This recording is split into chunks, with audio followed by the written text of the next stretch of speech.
Earlier, I sat down with Oklahoma City Mayor Mick Cornett to get his thoughts on Oklahoma's water future. Mr. Mayor, let's talk water. In the past 5 years, how has Oklahoma City, how has its water usage changed? You know, I think the water use has been pretty similar from one year to the next. What's happened is even though we've had population increases, I think the use of technology and more water efficient appliances has helped us. I'd like to think kids aren't taking shorter baths or fewer baths, but maybe that's part of it too. But we have pushed 200 million gallons a day, and we continually get other municipalities that want to be a part of our water system, and we do think that's a fairly efficient use for the entire metro. So, but in general, I think there's been some technology advances that help everybody be a little more conservant on their water use. Certainly.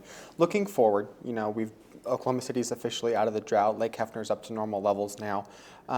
What future plans are being put into place for water usage? Well, long term, the city has acquired the storage rights to Lake Sardis in southeast Oklahoma City.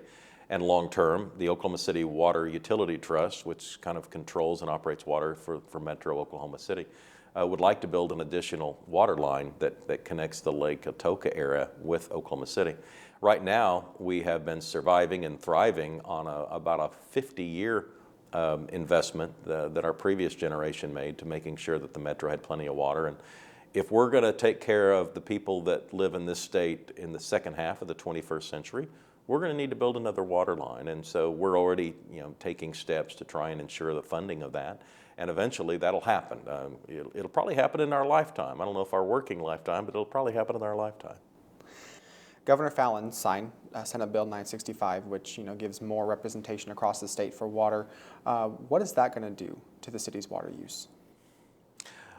Well, it may have minimal impact short term, but long term, great repercussions could come of that. And as we continue to look for storage rights and water usage rights, you never really know how that will play out. So the test will be not necessarily with this governor, but future governors. And I think the citizens of Oklahoma City have the potential for being shortchanged. And the same could be said for the citizens of Tulsa. And that's depressing. And one of the things it highlights is the continual growing, apparently, animosity between rural and urban legislators at the state capitol. A lot of people seem to concentrate on Republicans versus Democrats, and sometimes I think Republicans versus Republicans is even a bigger chasm.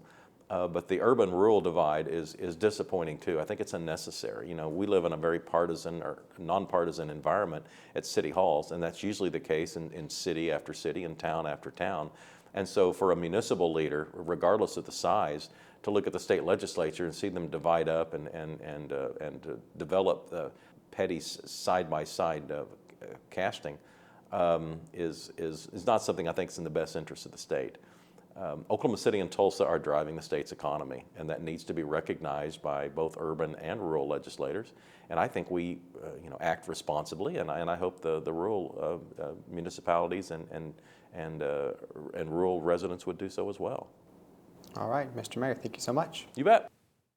Well, now the mayor says the city hopes to acquire more lakes in order to fill Oklahoma City's growing water needs. Certainly a complex issue with lots of sides. Thank you so much, Andy. You're welcome, Rob.